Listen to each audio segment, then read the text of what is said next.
You're listening to From the Pink Seats podcast of the State of Louisville Podcast Network. Now, here's your hosts, Jacob Lane, Matt McGavic, and Vince Lococo. It is a wonderful Monday night in the Ville, coming to you live from Liam's Lair. For those of you who don't know, that is my 2-year-old. I'm doing the show tonight from his bedroom, crib over my shoulder, got a monkey decoration up in the corner, but we got some Louisville stuff over here. Shout out to Made by Jay Lane, who just so happens to be my brother, getting Liam's room right. And there's actually a barrelhead over here as well. But here we are on the other side of 4-0 from the Pink Seats podcast. Jacob Lane, Vince Lococo, Matt McGavic. We've got a lot to get into tonight. An exciting weekend, picking up a win over BC. And I know Matt left the stadium really not sure how to feel emotion-wise, knowing that's probably the last time that Jeff Hafley ever comes into Cardinal Stadium as the head coach of BC. But yeah, definitely a great weekend and another big game coming up here on a Friday, which is always exciting. Gives me the rest of the weekend to kind of do whatever, especially if I drink a little bit too much. And you can watch all the good college football games. The working folk having to get off at 5 and go straight to a football game, that's a long day. So it is nice when they are road games on a Friday night, especially. I'll throw that caveat in there. But yeah, we've got a ton of good things happening around. It just feels like a complete 180 of where we were last year this time, coming off of the struggle of a first couple of weeks. Here we are, Louisville sits 4-0, and it's not been perfect by any means, but they've taken big strides as a football team, and there's a lot to celebrate as a team, a lot to celebrate individually. And we're going to do all of that tonight on the show as we get you prepared for, as I mentioned, a big game Friday night against NC State, one that's really going to kind of determine what this game is with Louisville and Notre Dame. Not to look too far ahead. Obviously, you play a one-game schedule, as Jeff Brom said. One game, you focus all on that. You do that, and that's what they're going to do this weekend. But it's hard to not look ahead to the 7:30, which I'm excited about, a 7:30 Saturday night game. Marcus Freeman is not. No, I'm with Marcus Freeman. As a writer or media covering the game, we hate 7:30 tips. Give me that's about the only thing you and Marcus Freeman have in common is hating 7:30 games. Hey, we're both bald. He's not bald, man. Is he not bald? Oh, no, he's not bald, no. Man. He's got a great fade. He's high and tight, man. Oh, I don't know who I was thinking of then. I don't know. Yeah, I don't know who you're talking about, but yeah, you're right. You're right. Definitely not handsome. Don't have that in you're common. Getting them for sure. material. Yeah, that's right. Well, hey, we are from the Pink Seeds podcast. You can find us anywhere that you get your shows. We welcome you in and can't thank you enough for tuning in, supporting us this season. And of course, you find us on the State of Louisville Podcast Network, home to a ton of great content and podcasts. So be sure to check all of that out. And we're brought to you by Manscaped, manscaped.com. Use the code PINKSEATS at checkoff to save 20% off. Of course, home here to Kern's Corner. Goodness gracious, I'm really struggling to get started tonight with using words. Home to Kern's Corner, the best burger in town. I promise you, check them out in the Highlands. Cash only, so make sure you take your cash, but a great spot to be in on Friday night. ATM inside. That's right, ATM inside. Check them out Friday night. It'd be a good spot to watch the game. Fellas, let's just jump right into the big happenings of the weekend that aren't Louisville. There was a ton of great college football this weekend. You mentioned this a little bit, Vince, I think, talking about this, but being in the middle of all of the great games, right? There's weekends where you are the great game. That certainly was not Louisville at 3:30 on Saturday. A fun game to be at, but when you're talking about having Clemson and Florida State, Oregon and Colorado, some of these other big-time matchups, it was a weekend filled with great football and also a lot of throw-up. Which is the first point here. A lot of throw up. I don't know who even that game was. It looked like I'm honestly, I have no idea. An offensive lineman, though, it's a pretty common thing for an offensive lineman to just walk up and throw up. Like, what is that? Just like being tired or being like, what is that, man? Is that just? It's like it's the you can continue to go. It's Houston. It looks like it's the you can continue to go, but I mean, the shit's just got to go. It's got to come up. Got to go somewhere. Yeah, I mean, it's got to go somewhere. And I mean, from the looks of it, he played a pretty good next snap, too. You know what we call that? That's a puke and rally, baby. And that is something I think that we all share in common with that offensive lineman. We're never walking out and throwing up as taking a snap at right tackle. Here's a better question for you. I've done that. Are you pass rushing him? No. See, okay, let's talk about courtesy here. Like, going for a speed rush. Oh, there's zero courtesy. Zero courtesy. I mean, you got to throw up where you got to throw up, but like that, I'd be throwing. I'm throwing up too, in my hands. I'm throwing up in my hands and making sure you get some on you. Like, like you have me so fucked. If I'm throwing up on the field, best believe we're both getting some. I remember last season, I can't even remember if this was NFL or college, but this lineman was just waiting for like the ball to be set, and he throws up right at his feet and then looks across the line of scrimmage to the defense and is like nodding his head like, yeah, right after he just throws up like he's trying to intimidate the defense. Like that's the most football thing I've ever seen, quite honestly. Pretty gross, but I always find it incredible how machine-like these football players are, and the fact that they can just, like, if I throw up, like, I think we've talked about this, when I'm sick, it's the world is over, it's nothing is happening around me, like I'm on the couch and I can't move. If I throw up, like, the world has ended. I'm gonna let everyone around me know, like, I can't work, I can't help with the kids because I threw up, and it's just no fun to throw up. This dude just walks up, pukes a full, like, 24-ounce bottle of Gatorade right into pass pro. Like, that's a congratulations to our beefy boy of the week right there, man. That's incredible. How about, I don't know if you all saw this, because I know, Matt, that you were working, and Vince, the night continued on for you after the game, but there was an incident late on Saturday night that really caught the world's attention in college football, and it was not the Colorado Oregon game, which did have its own little storylines here.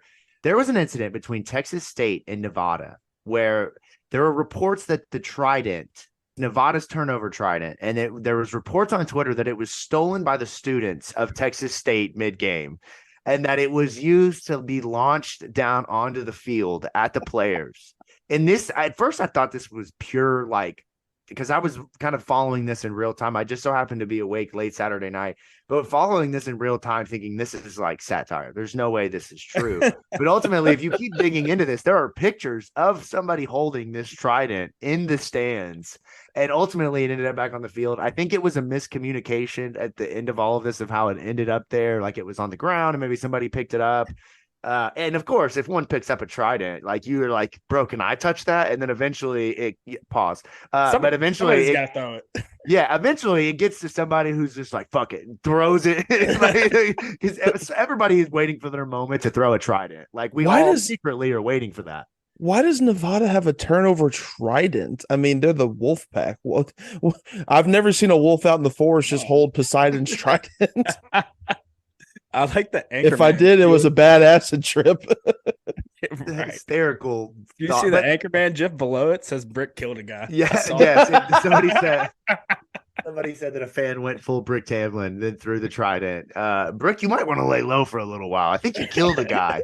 But just hysterical. Like, that's the kind of West Coast football stories that you get. That, as I've told you all this year, like, I'm really invested in Saturday's college football, even to the point where I'm watching Washington in the middle of the night at 2:00, just watching them ball out against another Pac-12 opponent who California, that just nobody cares. That's the kind of stories that come out from that side of things. Speaking of stories from that side of things, we've got to talk about Vince, about your weekend. And what about it? The pregame runs, and I use that term and laugh jokingly, because it's a fitting story. Josh Hurd, for those of you who don't know, has introduced a new tradition of sorts, which I like an AD who can run a mile. Like, I don't think, was Tom Jurich running a mile? You have him pegged as a guy who's just out running miles. No, like, I think I'll have a beer with Vince Tyre, though. No, of course. Go run 4 miles in the morning. I can see Vince Tyre even running a mile. Like, he looks like a guy who could still go out and, maybe a quick jog, a light little neighborhood stroll. But Vince went to go to Josh Hurd's run, which he's been doing this now for 3 weeks. He did it prior to the Murray State game, did it up in Indianapolis. It's a great idea, but what's not a good idea, if you listen to the show last week, is raw dog and coffee all week. That is a recipe for your stomach to ultimately revolt against you, no matter how you break it down. Never a good idea. Was it on a Paul the night before? All right, so Vince, walk us through this. You wake up Saturday morning. You got to be there at what time? It starts at 7:30. So okay. I'm up at like 6:15ish, ready to rock and roll. Get up, change, and, get my Celsius at the gas station because I don't want to be too jacked up on caffeine, but I definitely want to be awake for this. And I'm going. I think I'm listening to like David Goggins or something like that to get motivated to run because I hate running on this 2-time torn ACL. And That's I'm fair. like, all right, cool. This will be cool. We'll get some pictures in the pink seat shirts, and it'll look good. Well, we get off the Crittenden Drive exit right by the clubhouse, and I'm like, oh no. So we pull off at the speedway, and needless to say, you guys can fill in the rest. We didn't make it to the run. Well, thankfully you did make it for the runs ultimately, which is a great thing for everyone. I mean, I went and worked out, if that helps. And I'm not going to show up late. That's a terrible look. Student athlete showing up late to the AD run. Are you kidding me? No. There's a number Just postpone of until reasons next week why you don't show up after that. Yeah. Like, well, I can't show up this week. I work on Fridays, so I can't do the, and Friday I don't think pre-morning run. you know what? Hold on. Let's talk about this, right? Because they did the run in Indianapolis. Will Josh Hurd do the run in Raleigh? And if so, should our good friend Presley Meyer participate this week? He says he was going to participate. I do not believe him. He said he was going to go last week. It's 4 miles. No, I asked Ryan Chalfant. It's not just a mile run or anything. It's 4 miles. So I couldn't do it. No chance. Josh Hurd, I love you, buddy, but I'm not coming out there for that. Yeah, I got other things to do. Yeah, Matt can't. He's got to get there at the same time. To if get Josh his ever needs a lead picture. blocker, I'm there all day. There you go, man. Well, that's the story of the the weekend. hole cleared. I'm the guy. Speaking of hole clear, you took care of that before you went to the gym, man. We're proud of you for taking care of business and not doing that on the run because I know better, dude. Come on now. And the crazy thing is I didn't drink beer. I didn't drink margaritas. So you can get that out of your head. Everybody that thought that. And I even ate, I had a chicken breast, rice, and beans. I guarantee it. Refried beans. It's the beans. It's the beans, man.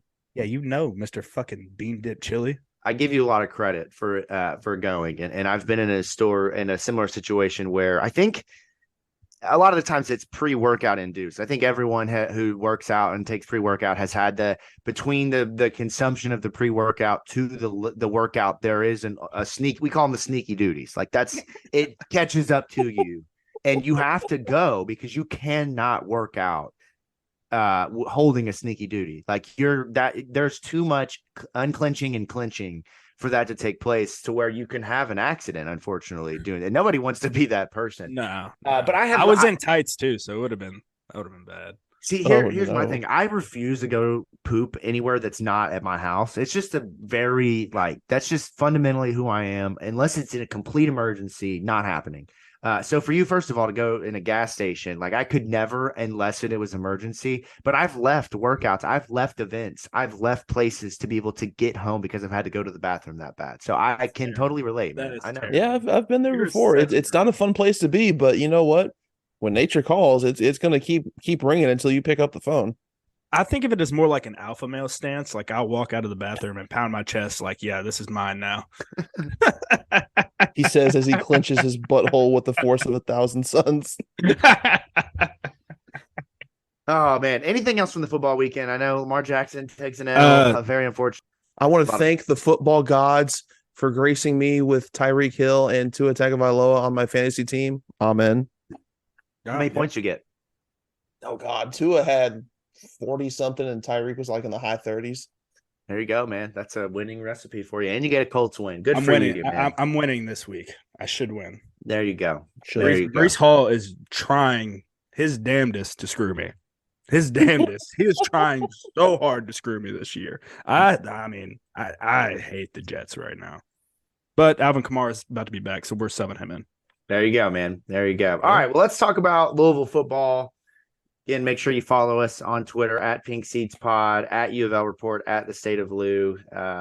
All kinds of good stuff there, especially during the weekend. Tons of great photography this weekend. I always love home games because we get our photographer out there, Jared Anderson, and get some great shots from the game.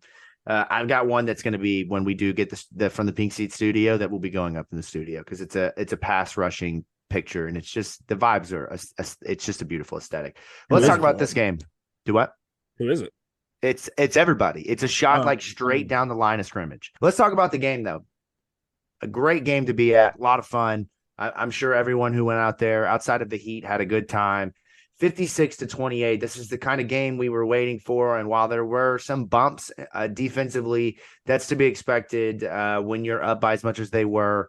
throughout the game. And when you're dealing with a quarterback who is as dangerous as Thomas Castellanos, we'll get into that here momentarily in Vince's game notes. But overall for Louisville, really just pressing their foot on the gas pedal the full game. They dominate the whole way. And really just from the opening drive, you felt like, okay, they're really establishing themselves, and then they score and score and score. And Jack Plummer is throwing bombs, and the offense is really clicking, and really probably about halfway through, you're like, this is what they can be, really, if they are engaged at all times. I know Boston College, we talked about last week, not a great defense, but overall, really, really Louisville just does their thing. 582 yards total yards, man. That's incredible from your offense. And they did give up 427 yards to BC, a lot of that in garbage time. But still, really, really solid game offensively. Let's dive into it. Let's waste no more time, because this is what the people want. And we give the people what they want here.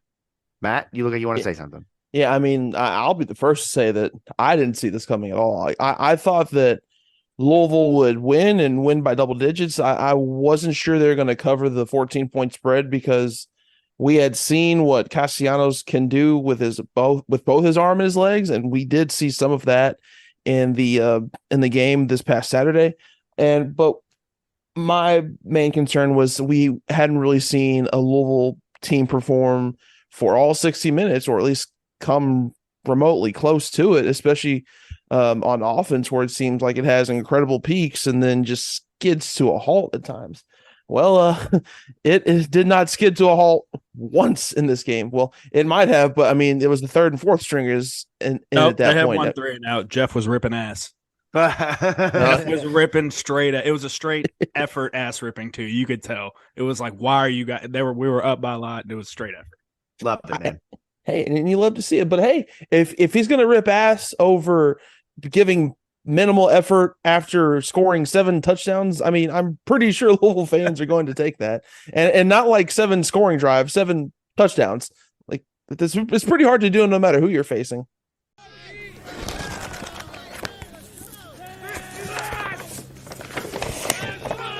It's time to get down to brass tacks. It's Vince's game notes with Vincent Lococo. All right, Vince, give us the game notes. What do you got, man? For me, we'll start it off with Jawar. I mean, Jaws had an incredible game, 18 carries, 134 yards, 2 touchdowns, and the 1 receiving touchdown for 75 yards. And for me, the first big play that he had was really sprung by wide receivers blocking downfield. It was Jaden Thompson made the block, and it wasn't really a downfield block. It was a really legal crack block, which you love to see, which means he's taking coaching.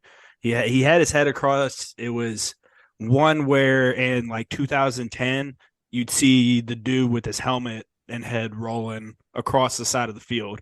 But since, they've changed the rules and everything, now it's a very good, clean block. Jawar makes the cut and just kind of lets speed do the rest. Second touchdown was just a hard-nosed run right up the middle. That's something that, like, certain backs, Brandon Radcliffe was a back for us that was a lot of speed, but he didn't really fall forward very often. Jawar's that awesome pairing of a back who has a lot of speed and a lot of power and will fall forward on the run. I mean, it wasn't that touchdown run. His second one was not the best blocking up front by the offensive line by any means. He got hit, and it just so happened that he, drove his legs and fell forward for the touchdown. Now, on the screen pass that they had, that was beautiful blocking by the offensive line. We talked about it last week, or maybe it was 2 weeks ago, where we ran the screen pass, and it looked like the offensive line was kind of lost. And, if the offensive line's lost downfield like that, they're not athletic enough to make a turn or make a sudden change of direction movement like that. They're 300 pounds. So whenever they make that ID early and they can go get the guy, quickly, it provides Jaws for more than enough time to just make a decision and go. And, he's one of the fastest players on the field for us. So it was great. One thing that I liked a lot in the play calling with Jeff, and we talked about the split flow running game last week. It came into play, and I know I'm kind of grouping this together with some Jaws talk, but the touchdown pass to Nate, how do you pronounce his last name? Nate Kariski. Yep. So it was a split flow play, and that is like Scott Satterfield's like playbook arrow play right there. You all saw it shit ton the past 3 or 4 years. Mm-hmm. And it was basically, I've been texting Jacob and Matt this a lot, like the split flow offense, the run game that they're running is a lot like what Satterfield ran. It's just ran out of the shotgun. So whenever we ran this, the end man on the line of scrimmage froze his feet, expecting Nate to hit him.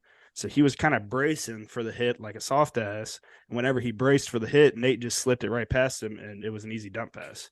And I want to say something about that drive real quick that I noticed, and I would imagine a lot of people did notice, or maybe not. But one of the things that I really admire was that whole drive. You talk about setting things up. That's a common phrase coaches use when talking about to get to a certain play, you have to set it up, right?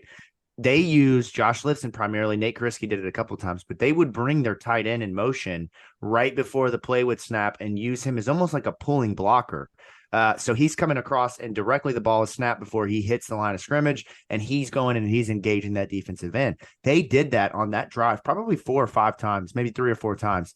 That play was set up. What you're talking about, that defensive end froze, expecting that block to be a run and for Jaws to go up the middle. And instead, Kariski just walks outside. It's beautiful. It's beautiful. It has to be set up by, Jaws running the play full speed. Jaws can't sell that and make it look like, oh, damn, man, they ain't give me the ball right here. I could get 3 touchdowns on the ground. 3 touchdowns, 1 receiving. I don't think he had the 1 receiving yet, but it shows how selfless he is and how selfless Jack is, because Jack, we've seen in his athleticism, we saw it in this game where he did the double pump fake and ran and scrambled for the touchdown and laid out for it. Jack could have ran that in, but Jack, being the good decision maker he is, knew that he can make that throw and just dumped it off to him. That's one of those plays that last year we're shitting our pants like, oh my God, I hope Malik makes this throw. And that was a drive that took, I think, 5 or 6 plays to set up, because I'm pretty sure Jaws ran it 5 times in a row in the span of like 20, 25 yards. And then it was a great timing, great execution, great call to have the play action to Jaws going up the middle, and then to have that quick drawback and dump it right to Kariski for the easy score. I mean, that was beautiful execution and beautiful play calling all the way around. Moving on to Jack, like him as a whole, this is exactly what we thought of as Jack Plummer whenever he was coming in. Whether or not he needed a couple games to settle in, which is fine. We still won those 3 games. I mean, whatever it was, it seemed like this was the game where everything was clicking for him. It was early reads, looking people off. That play, he threw a beautiful corner pass to Kevin Coleman, where you see his eyes look right at the safety. Safety moves. As soon as the safety moves, he brings it back across the field to Kevin Coleman and hits him on the corner. It was freaking pretty. The sack, whenever he got sacked, I don't know if you guys went back and rewatched that play. It was kind of funny because we won so big. It wouldn't have been funny if it was like a big sack and it mattered a lot. But the guard tripped and fell going for a pull. It was like classic. Oh, that's what happened. It was like classic badoop, badoop, badoop. And I was like, oh man. It is what it is. I had to throw that in there. But I love how Jack is spreading it around. It's not just like, you notice Thrash didn't get the ball till later on in the game. He wasn't sitting there saying, damn, I got to get Jamari the ball. He was finding the open guys. He was delivering it early. It seemed like his form passing the ball, it just seemed a lot more comfortable. Everything did. And it was a game where he even got sacked. So it's like, okay, cool. Maybe we talked about it last week. Maybe he is one of those guys that needs to take a lick or needs to run a little bit.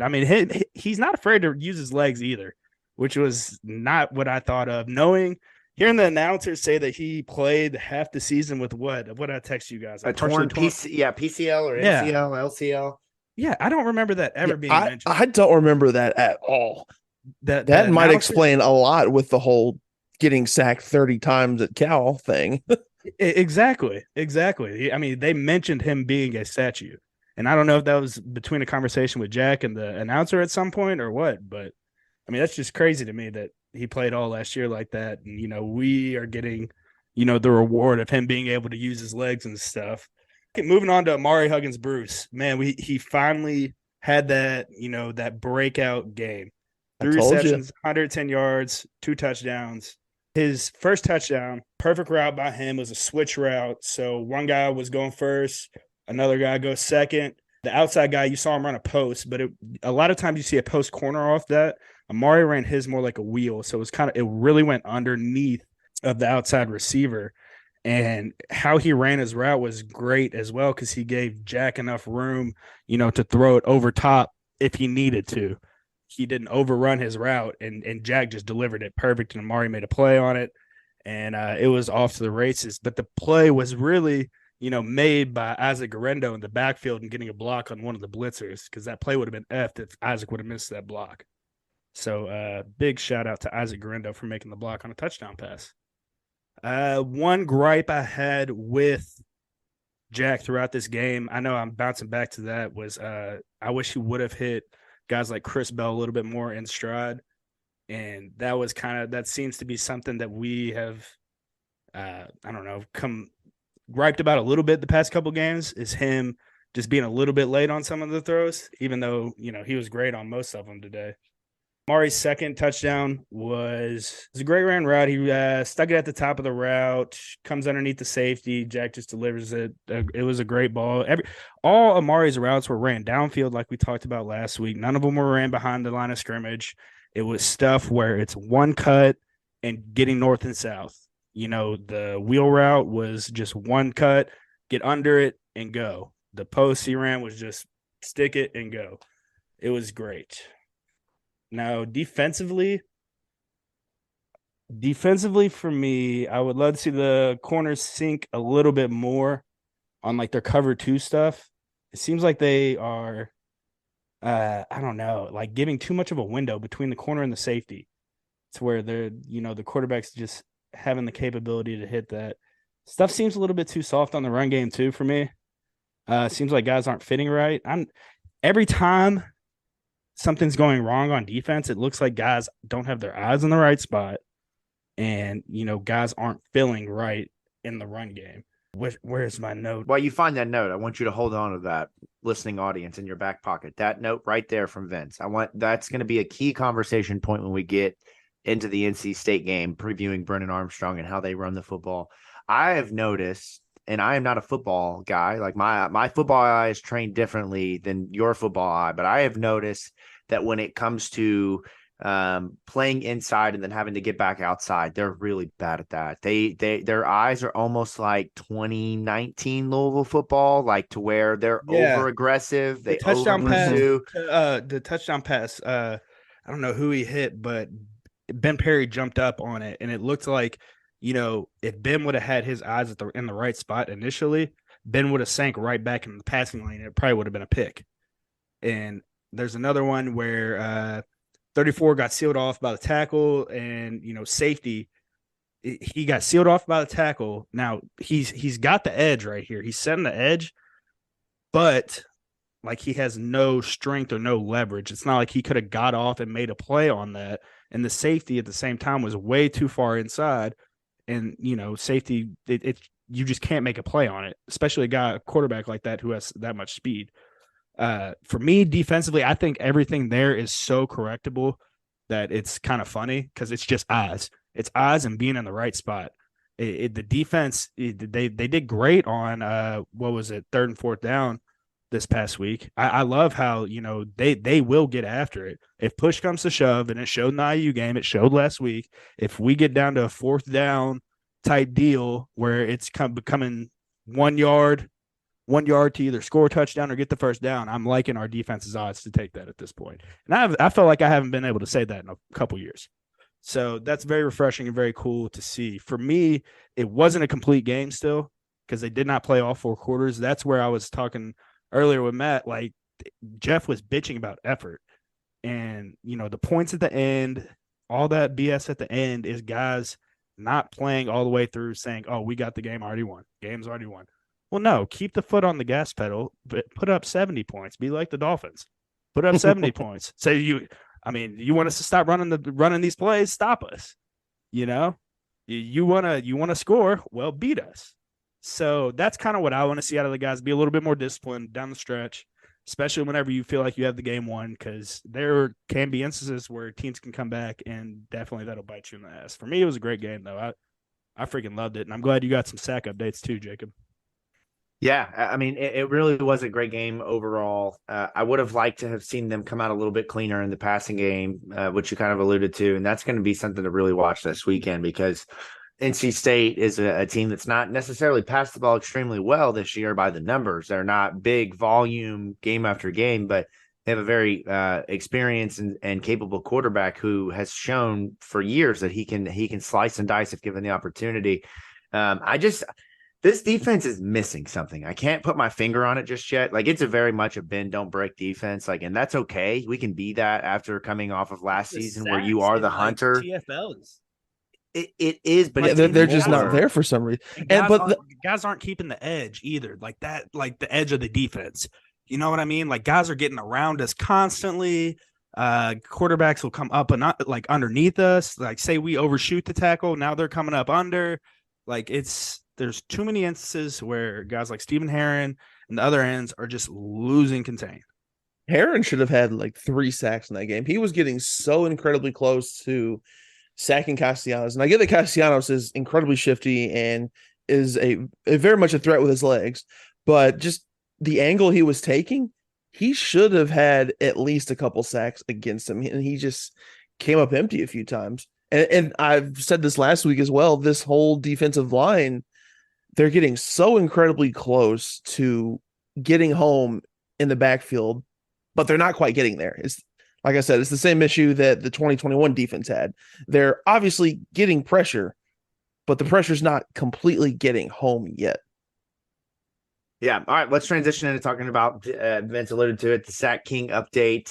Who leads the charge here for Louisville when it comes to getting up to the quarterback? Of course, presented by our friends at Manscaped. Make sure you check out manscaped.com. They will get you right, folks. They will get you right. The ball deodorant, Vince alludes to it every week. We'll talk about it here in a little bit, but the lawnmower and the weed whacker, bro, like they're key instruments of life to looking well trimmed and professional and well kept. But when it comes to the Sack King update, we did have some movement this week. Finally, after a couple of weeks off, or I guess a week off here, we have a couple of firsts. We have a new entry into the race, which we love to see it at this point. Not only is he a new entry, but he's not a front 4 member. He's not a defensive lineman. That's always fun when you get linebackers and safeties and corners coming into the mix here. We'll get into that in a second. We also have our first multi-sack game. Big deal here in the Sack King update. It is. It is. We'll take any wins that we can get. That tells me that somebody listened to the show. They heard Jacob Lane steak dinner, and they were like, okay, I'm going to go a little bit harder today. I joked about 5 sacks. They finished with 3 sacks in this game. Could have had 5. Realistically, could have had 5. And I have a real problem with the game of football, particularly with Louisville, because it's really the only place where I care about getting sacks. They're great for fantasy football, but they don't count a lot. So it's, whatever. But I need the interceptions, the touchdowns in fantasy football. But in college football, we got to talk about this drop back versus scramble decision and who is making it when it comes to sacks and how we're assigning TFLs versus sacks. It just freaking drives me nuts. And some people might say, hey, look, just pay attention. Look at the scoreboard. Did they put a sack graphic up or did they say tackle for loss? Probably could have figured it out in the moment by just listening. But instead, I'm celebrating sacks because that's what we do here on this show when it comes to getting after the quarterback. Let me make sure I slide that in there. But in the game, Ashton Gelati, shout out to Ashton, first time multi-sack member of the season. He gets his totals up to 3 now with 2 in this game. And honestly, could have had another 1 or 2 that were questionable in terms of either being leaving meat on the bones. There you go. There you go. And then shout out to Jalen Alderman, Mr. Pick Six, now getting into the Sack King race. He wants all the titles around here. Gets his first sack of the season, tying Des Tell with 1 sack. So we've got 3 gentlemen who have entered the race. A couple more quarterback hurries this weekend. And shout out Matt last week, helped me fill in the gap. Stat broadcast, I got my quarterback hurries and hits back up, baby. So we're back and running. And we've got a decent number of those. And Jeff Brom very much correct talking about how close Stephen Herron is. I didn't realize how many quarterback hits and pressures he's had. It's kind of like Matt, a couple of years ago. I mean, it's just like that. And maybe we need to get him an NIL deal with like some shoe protectors or some kind of something to help him not fall down or, take too wide of an angle. But I just want to, last thing here before we transition into kind of putting a bow on this game and what we learned, but I know we joked about this last week and Presley predicted that this would happen. Mason Riger's return ultimately ended with just a tackle being a tackle for loss. He's the end Pfeiffer of the defense, but it's that instant energy that you get when you put a guy like him into the game. And I know he got the tackle for loss, and we were just literally joking about this last week, but his move on that play against Christian Mahogany from Boston College, who will be first, second, third round draft pick either this year, next year, whenever he goes, was a legitimate pass rush move. Like if you go back and you watch that, it was beyond impressive. And I love that the role of Mason Riger has changed a little bit this year. He's now a stand-up defensive end at that edge spot. Like, I don't know, probably not really a big difference in the grand scheme of things on how you pass rush him because he's just going to get back there after all.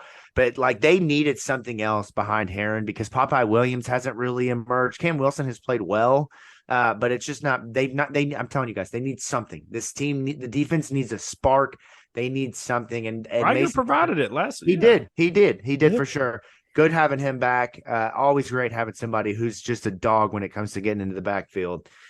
Final things, any final takeaways before we get into a break here and come back and talk about the big game on Friday night against NC State? I just really hope that they don't overlook NC State at all and look towards Notre Dame just because it was announced today that it's going to be a 7:30 night game on ABC. Just do not look past to that game. I mean, I don't have any fears or doubts that they're not going to do that, but I'm just saying, just don't look past NC State. No thoughts over here. Thought it was a good game. There you go. Sometimes with tape like this, I mean, we just had a whole segment on my thoughts. What is BC? You really don't know. I'm going to be interested to see where BC shakes out over the next couple of weeks because that schedule, like I said, that's the drunkest college football schedule and results I've seen in a long time. Like you go up that big against Florida State after nearly losing to Holy Cross, beating Northern Illinois, or losing to Northern Illinois. No, I mean, just stupid. It's just God, college football it's the best. It really is. I mean, that shit like that is fun. Before we hit NC State, Jacob, Matt, I want to ask you guys, since we didn't cover it at the start, do you believe that this Louisville team should be ranked in the top 25? No. I'm there with you guys. I mean, we haven't. No. I mean, I think they're like 27. They're a top 30 team for sure. Top 25, probably not. And I know I've got into Twitter fights with people on this subject, but I mean, look at who they've beaten. No one. I mean, Georgia Tech might be their best win. Seriously. Yeah. Indiana had to go to 4 overtimes to beat Akron. And then Boston College looks like, I mean, the FSU Boston College game looks like it was more indicative on FSU looking past them to Clemson than it was BC coming back when they were down 31-10. So, I mean, BC is not good. So, I mean, that's why I'm just people still. I mean, people were asking me, like, well, how do you feel about it now? I'm like, I still am sitting here saying, I don't know, because I feel like I just really want to see. I don't know. I want to see how well they do this weekend against NC State, and then obviously Notre Dame's going to be the big shebang of a test. That's like your final exam right there. Taking a midterm right now against NC State. Yeah, but you can't overlook the test before the midterm, right? There's that one test where you're like, damn, the midterm's next week. Why do we have that test? You know what I mean? I forgot about that one. Yeah, right. Before the test starts, you still got to sign your name. It's good to win an ACC game of that, at that level, like to really put your foot down, control the game, and build off of the first 3 weeks. Like I really felt like this weekend you walk away and you're sure the defense was what it was and they let some big plays happen, but ultimately the offense took care of business. And most weeks that's what you expect is the offense, maybe not to score that many points, but 28, 35 points, 42 points. You beat us at that point type of mentality when it comes to an opposing team. I think the dope thing is our head coach has that idea. He's like, I'm going to put up 56, 40. So I'm going to score 60 on you every week. Beat me. Yeah. We need him now to be like more like Mike McDaniel, listen to, something like more modern. I know he said LL Cool J is his favorite rapper, but maybe we get him listening to, some freaking Rod Wave or some T Grizzly, or, get him out here listening to some Kodak instead of that and put him in some Yeezys on the sideline. Now we're really talking about a coach with swag right there. Yeezys doesn't make you cool. Seth had Yeezys too. Yeah, that is good. That is a good point. I guess it's all about how you wear them. overall, right? Sat just makes Right, him you look like snooze, you lose, man. yeah, Sat makes him look like goofy shoes. Mike McDaniel looks like the coolest dude that you want to hang out with. So let's take a quick break here. We'll come back on the other side and we will talk about the big game with NC State, what it means for Louisville, what's at stake overall, why this game for me it's obviously a big deal, but there's been a lot of talk about one side of the ball for NC State. And I'm just not buying into the hype. So we'll talk about that, what that means for Louisville. But before we do that, I want to tell you about my friends over at Manscaped, fellas. It is time to get confident and regain the confidence in yourself. And Manscaped has done that not only for myself, for my friends here on the show, that they can do that for you. They've got tools that will take you from being a hairy man to a trimmed man. The lawnmower will make sure that you avoid the nicks, the cuts that you fear when trimming and taking care of business downstairs. We'll bring that pep, that zing back in your step by being a nice, fresh kept man. And you combine that with the ball deodorant. And fellas, you're going to be right. I promise you. There's other tools like the weed whacker that will take care of those pesky nose hairs that I cannot seem to get rid of.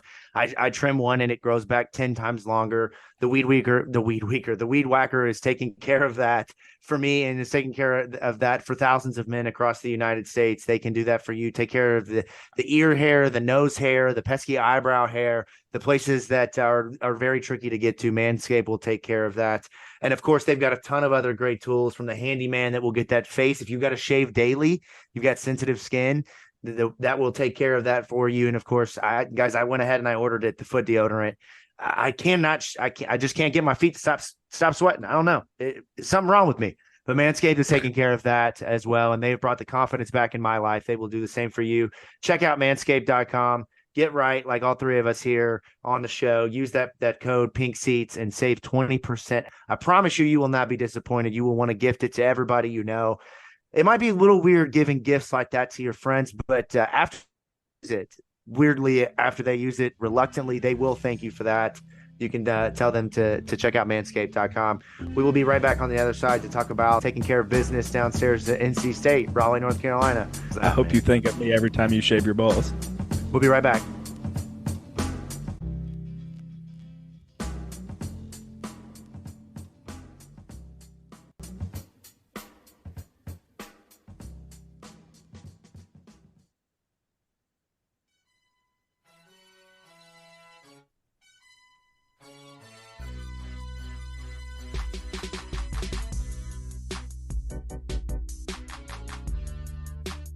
I don't know the last time Louisville was 5-0. Kelly Dickey probably knows. 2013. Okay, thanks. Matt McGavic knows. I shouldn't have doubted the big J and you, Matt. Damn, I really went straight to Kelly Dickey there without. Thanks, Jake. Just call him Little Dicky. Yeah, and there you go. That's a long time ago. 2013. That's young Jacob, Matt, and Vince. Mm-hmm. Little reckless kids running around. Vince is out there, being a badass football player. I'm enjoying the freedom of college probably a little too much. I don't know. Matt's probably playing Call of Duty into like a LAN party or something. I don't know what he was doing. 2013 wasn't that far ago. Jesus. 10 years ago, man. That's a century ago, it feels like. It is. I mean, it is by fact a decade ago. So it is. They have a term for how long ago it was. But hey, big weekend. That stadium in Raleigh, North Carolina, Carter Finley Stadium, not a joke, man. I think on these very airwaves, Eric McLean and others of the ACC network have talked about how underrated of a place that is to play. Vince, what was your experience? I like the fact that it is surrounded by trees. It is a pretty stadium. Whenever we drove up, I know it sounds dumb, but whenever we drove up, you got to just picture this. Close your eyes for a second, listener. Unless you're driving, and think about this. You're pulling up. It's the right song hits in the headphones. You get off the bus. It's fall. You smell the trees outside, just the pine trees, and you feel the breeze. You just open your eyes and you're like, football. Like this is what it's supposed to feel like. It was a cool vibe of a game for me. I don't know. I like their stadium. Their fan base is wild. They're pretty freaking crazy. So it's cool. It's a cool environment. It seems like it is a pretty raucous place to play, and on a Friday night. I mean, like that's just it's a blackout. It's a blackout. Blackout and on prime time.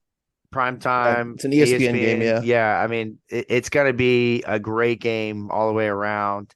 And NC State is no joke of a foe here for Louisville. I mean, look, they are not what they have been in years past when they've been a top 25 team. They've had some big weapons, and obviously their star quarterback is now a quarterback that Louisville will see at the end of the season, and Devin Leary down the road in Lexington, quarterbacking another 4-0 team down there.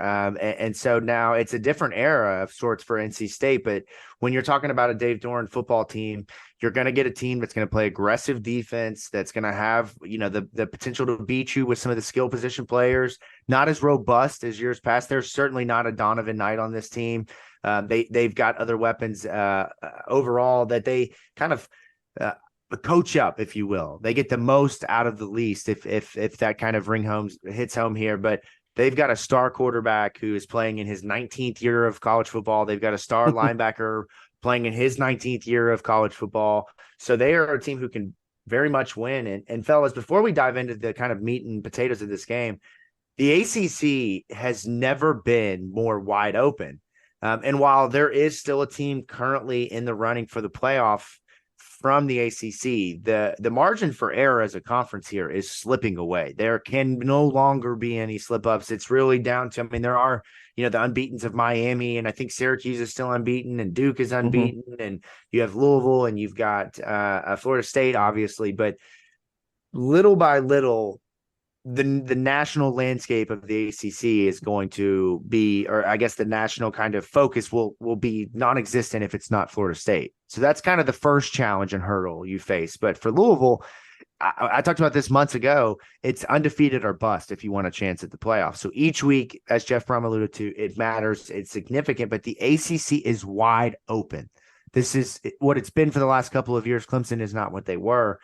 And so for both of these teams, the time is now. I know NC State obviously has the loss to Notre Dame, but that doesn't affect the conference, record and getting to Charlotte for the ACC championship.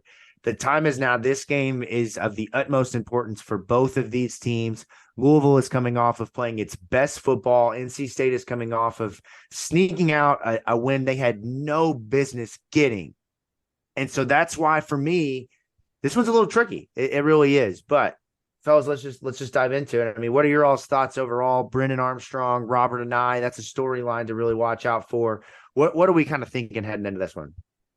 I overall feel good, but not great. Heading into this season, I thought NC State was easily going to be one of the top 5 teams in the ACC. They have plenty of all ACC caliber pieces on defense.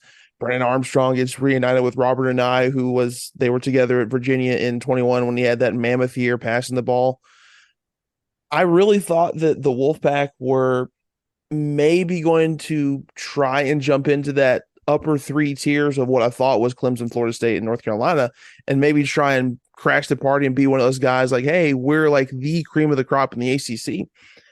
And we really haven't seen that out of NC State so far. They open up the season with only a 10-point win at UConn, which, it's on the road, but it's UConn. They should have killed them. Fighting and then Mitchells. Yeah, seriously. And then they follow that up just getting thumped by Notre Dame. Now, granted, Notre Dame looks like they could be a national title contender. I think they still are, even with that loss to Ohio State. But the Wolfpack don't get killed at Carter Finley like that very often. That game, and not to cut you off, but that game also had, I mentioned this earlier to you all, that game had some very unfortunate moments for NC State with, whether it was a risk it for the biscuit type of moment, balls tipped, picked off, bouncing off of stomachs into defenders' hands. Like that's, essentially 14 points that Notre Dame scored that make the difference of that game. Does that really tell the true story of how close that game was? It's stuff like that you have to see the game to understand the nuances. And it alludes to your point, though. Like, what is NC State then?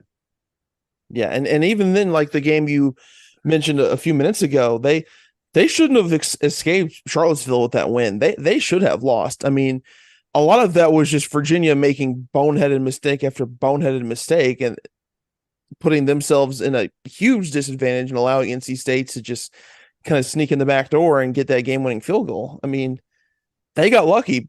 There's no other way to spin it. And I say all that, but NC State at Carter Finley on a Friday night, blackout, ESPN, there's a lot of factors that go into making this a potentially super competitive game. And I think this is going to be the first true benchmark for what Louisville could possibly accomplish throughout the rest of the season.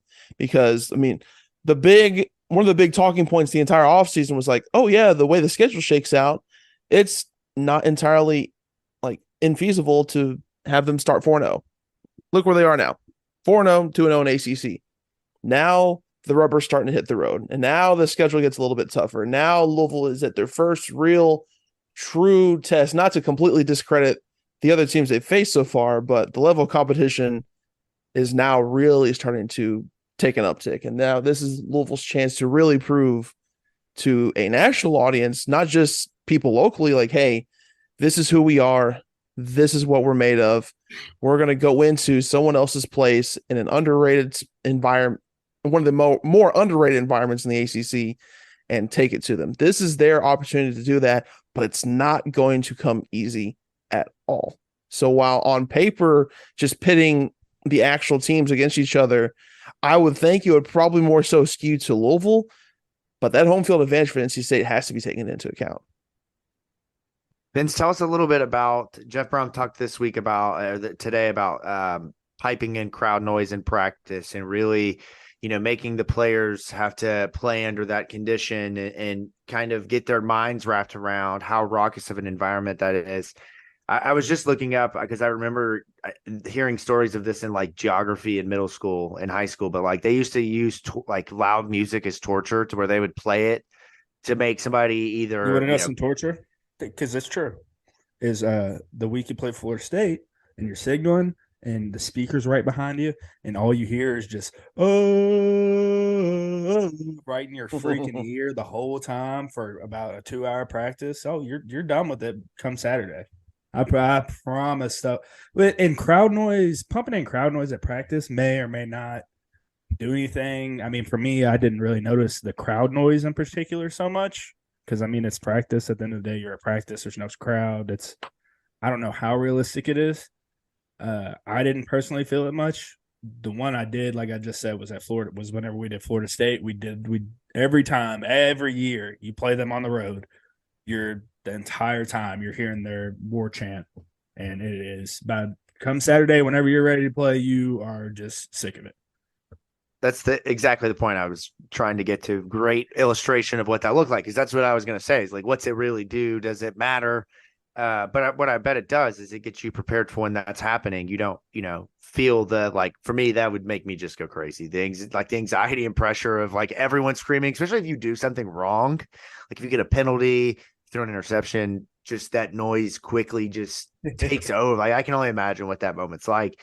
But for a team that has this season, they're what now 60th in the country in penalties. That's come down significantly since the start of the season. That's a real challenge and a real worry because, a couple false starts here and there, a couple of personal fouls, whatever the case is, then you're Virginia and you're losing a game in the final moments that you have wrapped up. So all of that really matters for this team, especially one that to this point has not played a road game. I mean, of course, they've gone into Indianapolis and they've gone to Georgia Tech. So they've done the road trip.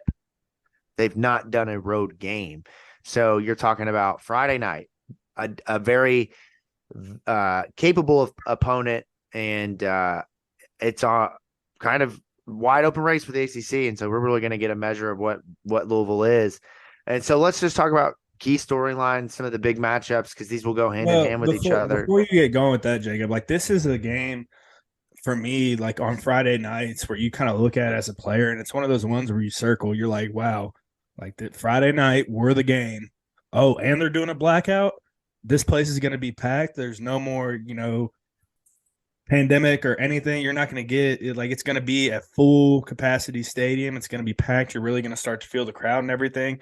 If you're a ball player, this is stuff right here that you dream of as a kid. Like this is it, Friday night lights. You get to go back to your Friday night lights of high school. You joke about that, everything in pregame warmups and stuff. But I mean, man, this is just one that you circle if you're a dude. Like I think this is one where somebody like Jack Plummer probably has the game ready to roll on his calendar. Like this is one where he knows he can make a statement. They're going to need to do that, and hopefully he's ready to roll. Literally, I mean, that's one of the keys that I have here from Louisville's point of view is, can Jack continue to run the football? Can they continue to get confidence from him? This is a defense this season that people have really said is good. It's aggressive. It's, it may not be what it's been in years past for Dave Doran, but it's still a top 50 defense that's capable of stopping the passing game and the running game. But at the same time, they are 43rd in terms of rushing defense, giving up 114.5 yards per game against UConn. That's really the game that I go to. Virginia a little bit with the quarterback when you're talking about being exposed as a run defense. And I think in this game, Jawar Jordan can establish himself and dominate. I also think that when you get a healthy mix of Isaac Garriendo and Mo Turner, you're going to have the capability to run the football. And what comes out of running the football? The opportunity to pass the football. And that's what this offense does best. And so if you get Jaws going, they gave up 2 big home run plays to a UConn running back. If UConn running backs, no offense to them, I don't mean for them to take strays here tonight on the show. If they can do that, Jawar Jordan can do that. I fully believe that that's the case. We should expect one, if not more, big runs from him, including one or if not more big touchdown runs, because that's what he does. That's what he does this season. He is in the top 10 in rushing nationally. He's got the big play this weekend, obviously the screen pass for 75 yards. You have the fake kneel where he takes it and almost, scores. Probably does score if he follows his blocker on the outside instead of cutting back in. But overall, that's a big thing to watch for Louisville is, can you establish that running game and can you feed that offense into that? From the defensive side of things, this is where I tell you guys to kind of stick in your back pocket earlier. If you remember, Vince talked about some of the struggles to set the edge. Brennan Armstrong, while he is a very solid passer, he's a very underrated runner. Some would call him deceptively quick, sneaky fast, athletic, those kind of things. Gym rat, team leader. You might hear those phrases tossed out, but he is a guy who, whether it's a design run or a scramble, can hurt you if you are, whether you have a guy spying on him or not. I watched several plays last week where Virginia had a spy. The spy either bit too far in or took a too far of an outside kind of stance in the defense in the zone. And then boom, Brennan Armstrong's gone for 15 and it's a first down on a 3rd and 14. Like those are the kind of plays that will kill Louisville. Thomas Castellanos had a couple. Taven Jackson had a couple. DJ Williams at Murray State had 1 or 2. Haynes King had 1 or 2 even. Make sure you stop that. And then Brennan Armstrong is going to give you the opportunity to take some passes away. He is a risky kind of thrower. There's going to be 3, 4, 5 deep shots in this game where he is looking for his weapons. And this is my favorite wide receiver name, Kevin Concepcion. You got to make sure you really hit that at the end. Concepcion. Like he is their number 1 receiver. He is going to pull a Malik Cunningham and Tyler Hudson, or Malik Cunningham and Tutu Atwell, in which Brennan Armstrong is going to exclusively throw him the football. 22 receptions. The next closest is 9 on the team, if that tells you anything. They will throw the ball to him whether you allow it or not. So for Jarvis Brownlee and Quincy Riley, you have to stick to him. You cannot lose him. And they have had a couple of times this year where they've been beat and they've gotten the fortune of a ball being overthrown or a ball being, dropped, whatever the case is. They've got to play this game out or else they are going to get beat on a couple of big plays. And quite frankly, I expect that to happen 1 or 2 times this game. When you're a bend but don't break defense, that happens. You bend a couple of times, right? Like it's okay. You can bend one time, 2 times, but like be careful from turning into Johnny Wilson and allowing that to happen over and over again. Eventually, you've got to get a rein on that, and that will be key. Overall, the second thing for the offense, really the last thing, is I'm watching for Josh Lifson, Nate Kariski, Joey Gatewood, Jamari Johnson. One of them, mark my words, will catch a touchdown this weekend. Both Notre Dame and Virginia really, really attacked getting the ball to the tight end against NC State. And I don't think that's a coincidence. Maybe it is. It was a red zone, non-red zone type of thing. Notre Dame got a couple of really, really big plays out of tight ends from just a basic play action, having a tight end sneak out, whether it's the wheel and taking it all the way upfield or even just on the goal line, that 1 or 2 yard pass that comes off of that so easily. I think they need to get their tight ends. They need to get them going. I watched really closely this weekend, and guys, it's scary how little separation the tight ends are getting in pass plays. There's just no one who is a solid route runner who's going to scare you. Guys are covered just by not really being able to get open. I mean, it is what it is. They have to scheme them up at this point to get them open. And I think that's what I would watch for this weekend. Jeff Brom for sure sees that on tape. I know for a fact, if I see it, Vince sees it, Matt sees it, Jeff Brom saw it 4 weeks ago. And I trust that they'll be able to kind of take advantage of that. But that is something to watch because we talked about it for months. The tight ends are the core focus of a Jeff Brom offense outside of that number one wide receiver. And maybe that changes when you have a dominant run game, but you need that tight end who can, get you 4, 5, 6 yards, who can just run a basic curl route when they're in zone coverage. You know what I mean? Mm-hmm. And it can just split the middle of a defense and give you somebody there if your top read is not open. Ideally, you want a tight end where you look at, a defense looks at it and they say, damn, I'm uncomfortable putting a safety on him. I am very uncomfortable putting a linebacker on him. Somewhere where he's going to beat you with size if he's a safety. He's going to beat you with speed if he's a linebacker. And, right now it's just we're struggling to find that guy. Hopefully Jamari can turn into that guy at some point in his career. Yeah, I think that's going to be a big transfer portal spot to watch this offseason for Louisville, getting that big, home run tight end or that kind of star tight end will be interesting to watch. But we'll see. We'll cross that bridge when we get there. Let's wrap up talking about NC State before we get into predictions with a segment that we've done this a couple of times. I want to make this a recurring segment, but Matt's a busy man, and trying to get Matt to do much of anything can be a challenge when he's got a schedule of writing as many articles as he writes a day. But tonight, Matt is going to bring you Matt Stats. It is a segment that is all about the stats. And when your name rhymes with stats, we got to bring you the stats. And that's exactly what Matt's going to do here tonight. Matt, when we look at this game, there's a couple of key stats that really tell the story of what to watch for. Please give us your stats for this week, Matt. I really misunderstood this segment. I thought it was going to be a segment all about Matt. Oh boy, I would love that. I was born here. I was yeah, here's icebreaker, Noah. It's funny you were just mentioning Casey Concepcion, talking about like he might be like one of the more electric players in all the ACC college football. And don't get me wrong, I'm not trying to throw shade at him because he is a good player and he had a few really good plays against Virginia. But then you see his stat line and he's only got 238 receiving yards in 4 games. I mean, it's a decent amount, but I mean, he is North Carolina State's leading receiver by a lot. The next guy behind him is Julian Gray, who in the same game span has 116 receiving yards. That's, like I said, not a lot. And back to Brennan Armstrong with his capabilities as a runner. He is NC State's leading rusher. The quarterback, Brennan Armstrong, has 225 yards. Their next leading rusher is Michael Allen with 117 yards on the ground. They're not very good at the offensive skill positions, and especially a wide receiver. And this stat's going to highlight that.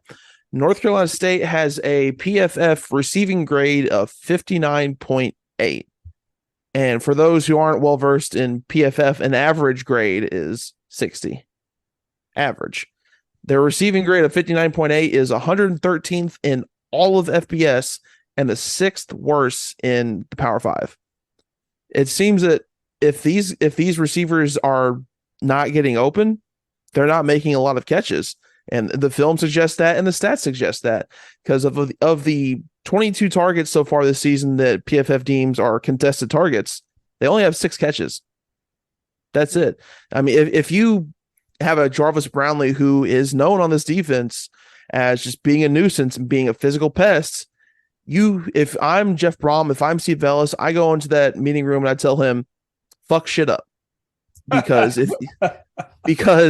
if you jam like hell at the line of scrimmage all night, if it's against Concepcion or Gray or whomever, they're probably not going to be comfortable catching the ball because so far this season, NC State hasn't shown that they're a capable receiving group in tight coverage.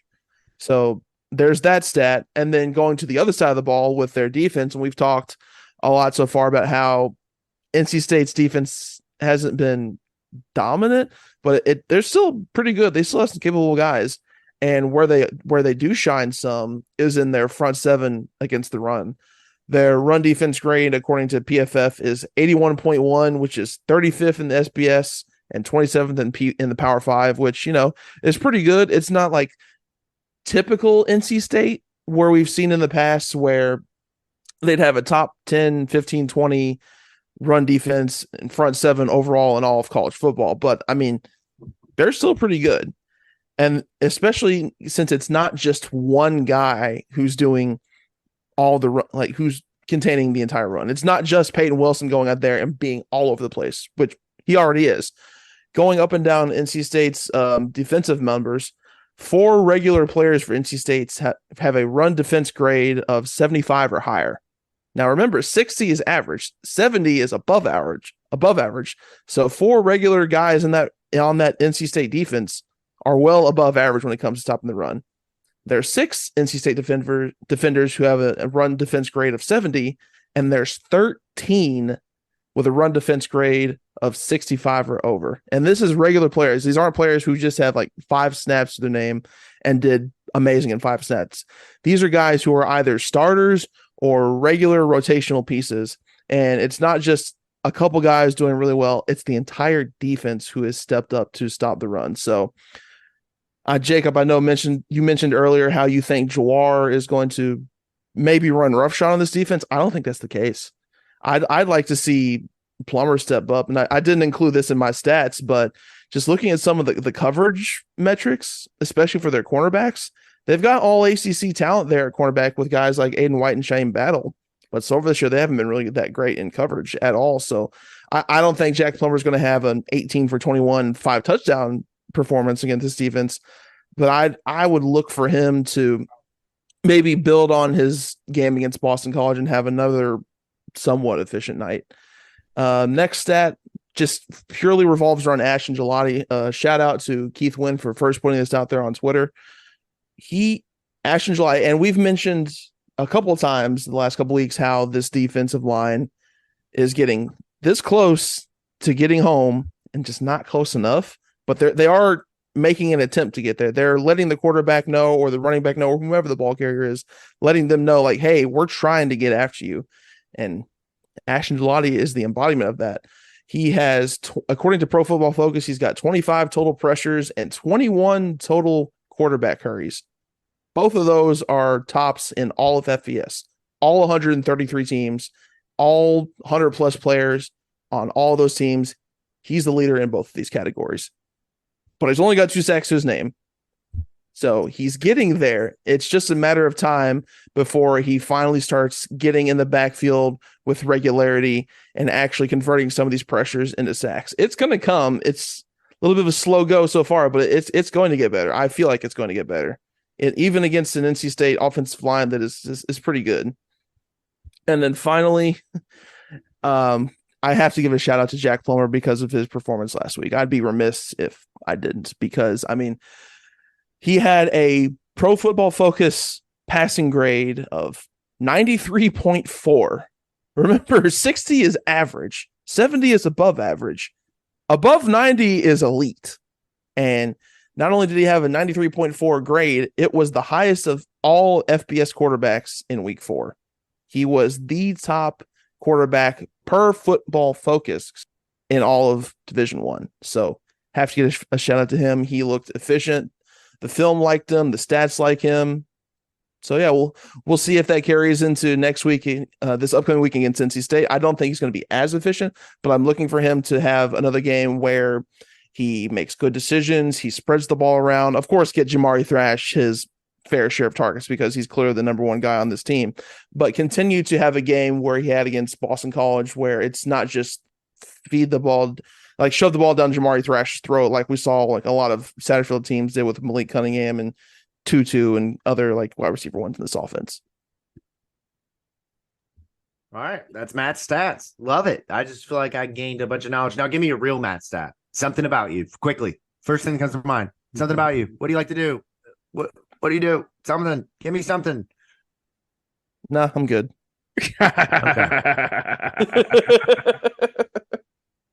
Real opportunity to brand yourself there, my friend.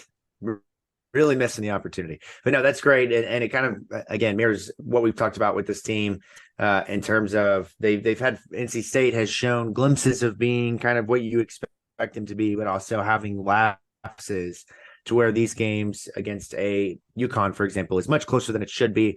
They really should have lost to Virginia. Like they are two unsportsmanlike conduct penalties back to back away from having an L to the worst team in the conference. So those present an opportunity for Louisville to come out and be aggressive, keep their foot on the gas, control the line of scrimmage, and really try to send a message to the rest of the conference and to anybody across the country who have questions about what they can be. And so with that being the case, let's move into predictions. Each week we give you our score predictions plus a little plus one of something else that happens in the game. So far, we're getting the games right, which is a good start, right? We got to get that kind of energy and build that momentum for later in the year.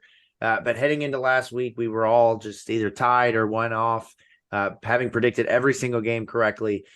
This past week, we're all moving forward again. With that being the case, it's 5-5 to 5-4. Most of us have gotten points for every game, and then a couple of us have gotten some points for extracurriculars, if you will. So tonight for this game, we will predict the score as usual, who will win, and then the number of throwing touchdowns for Jack Plummer. I wish the props were out at this point. They are not. So it'll be interesting. Maybe we should go back each week and kind of use that as our standard of how we set this up. But I'll jump in and I'll go first. This game is going to be a close game. I do think that Louisville is the better football team. Now, they haven't played the competition that North Carolina State has, a la Notre Dame, but Louisville has, in my opinion, shown more flashes of a higher ceiling and hasn't had the lows that North Carolina State has, including that near loss this past week to Virginia. I think 34-27, a lot of scoring. I think it's going to be a game where both teams probably walk away with 300, 400, 500 yards in total offense. It comes down to maybe a late pick for Louisville, a fumble recovery, a big sack. I think that Louisville has the opportunity to limit Brennan Armstrong on the ground. They have done a decent job, really, if you look at the numbers in limiting last week with Castellanos and with Taven Jackson in Indiana on the ground. I think he's going to have a slower game, but I do think at the end of the day, man, he's going to hit one big through the air, probably score on the ground. Louisville probably ultimately has an interception somewhere in there, gives them another opportunity, but Louisville wins 34-27. They take care of business, and Jack Plummer throws 3 touchdowns. I'm going to go with Louisville 31, NC State 24, kind of for what the same reason you said. I think this NC State offense, it has some flashes, but it's not nearly as explosive as Louisville. But I think the NC State defense keeps Louisville's offense in check just enough to where they don't have everything firing on all cylinders. But it's going to be too much for that unit enough. And bonus tidbit. Guess what NC State's record is against the spread so far this season? 0-4. 0-4. They did not cover against UConn. They did not cover against Notre Dame. They did not cover against Virginia. They did not even cover against VMI when they were 42.5-point favorites. They barely scored enough to cover what the spread was. They put up 45 and PMI got 7. So of course, I mean, that's still a blowout, but still they didn't cover. And the spread, it opened at a field goal. I'm not sure what it is now, but I'm going to assume it's either 3.5. Money's probably on Louisville, but still keep that in mind. Now, granted, I say that, and it's probably going to be won by like a point or 2, but still. Classic. NC State is a big old fat goose egg on covering the spread, so I think it's going to be won by at least a touchdown. Did you give your touchdown passes for Plummer? Oh yeah, my bad. No, I think Plummer's going to throw three. Throw three. I'm with Jacob on that one. Going 65-0. Cards. No, that'd be terrible. That'd be ignorant of me. I'm going to go 41-35 Cards. And I think Plummer is going to throw 3 touchdown passes. Armstrong makes me nervous with him being a 19th year college football player, as Jacob likes to point out. Guys like that tend to be experienced and tend to come out and play well in big-time, primetime games.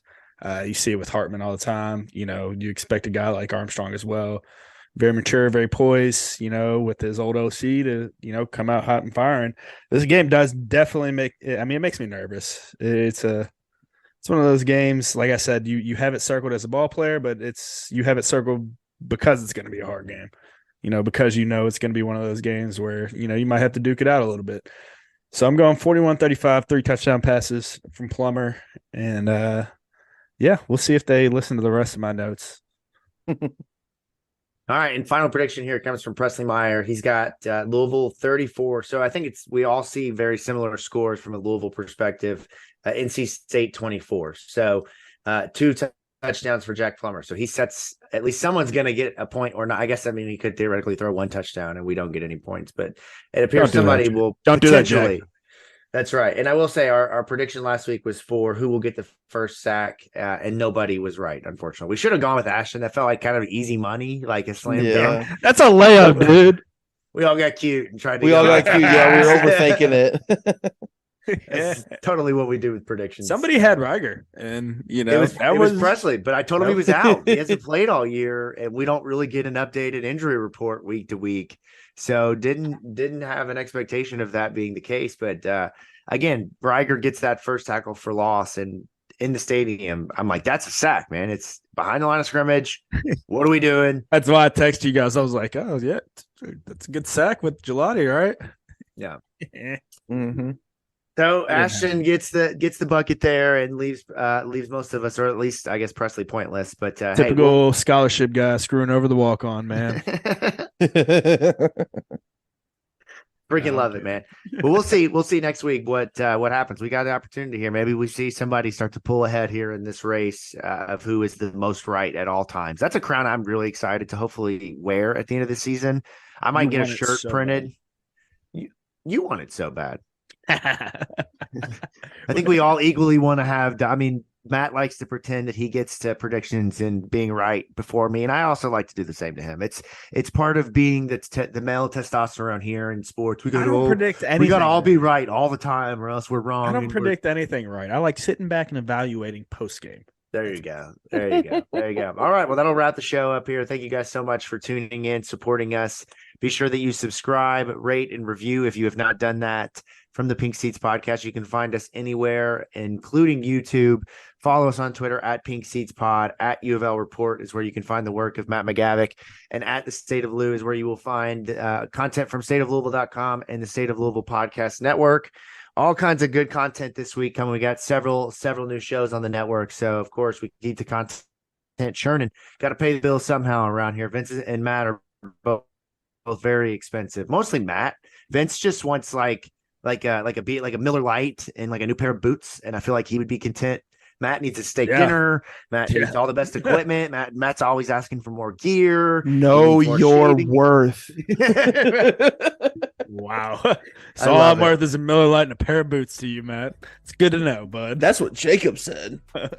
That's what you value. See, that's the difference, is that you're easygoing. It doesn't take a lot. Like you're like Paul, man. You can be content in all things. You don't need a ton to be happy. Matt's always just a little bit more. Give me a little bit. Put me in J-Town. I'll be all right. That's right, man. Well, thank you guys so much again for tuning in. Let's go get a dub in Carter Finley. We will catch you guys next week as we get ready for Notre Dame and what will be an absolutely electric, probably the most incredible atmosphere we have seen at Cardinal Stadium in a long time. But there's a game to win before then. Until then, go Cards.